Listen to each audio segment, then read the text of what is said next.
జయముదీరయేత్. యమధర్మరాజు గారికి ఒక నియమం ఉందట, ఎవరైనా గురుభక్తితో ఉంటే అటువంటి వాళ్ళకి సాధ్యమైనంత వరకు నరకం రాకుండా చూస్తాడు ఆయన. నీ గురుభక్తికి మెచ్చుకుని నీకు సలహా ఇస్తున్నాను, ఈ తిలదానము చెయ్యి, వెంటనే ఈ క్షణమే నువ్వులు దానం చెయ్యి, దాంతో నీకు అకాల మరణం పోతుంది. తర్వాత ఏం చేస్తావు, తిలభక్షి పాపంబులు చందవు పుణ్యకర్తృత్వంబు బుద్ధిగోరు.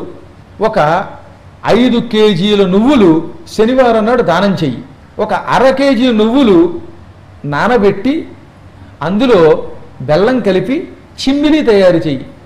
ఆ నువ్వుల్ని విడిచిపెట్టకుండా, చిమ్మిలి వెంటనే పాడవదు, 3 రోజుల్లో నువ్వే తినేయి. 3 రోజుల్లో ఒక అర కేజీ నువ్వులు ముద్ద చేసి తిను.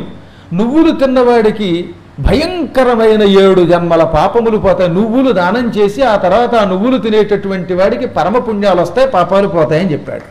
మనం విడిగా ఒక అర కేజీ నువ్వులు తెచ్చుకొని వాటిని నవగ్రహాలకి నివేదన చేసి దాన్ని ముద్ద చేసి ఆ ముద్దలో కొంచెం బెల్లం కలిపి ఆ పదార్థాన్ని 3 రోజులు విడవకుండా తింటే ఇక వాడి కడుపులో ఏ పాపం ఉన్నా పోతుంది, వాడికి చెడ్డ పనులు చెయ్యాలనే కోరిక ఉండదు, అటువంటి వాడు యమదర్శనం చెయ్యడు. ఇది నేను లోకానికి ఇస్తున్న అభయము అన్నాడు.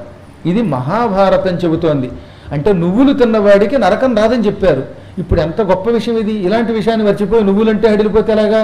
అంత అద్భుతమైనది నువ్వుల యొక్క భక్షణ, దానము కూడా, రెండూ కూడా గొప్పవే అని చెప్పారు.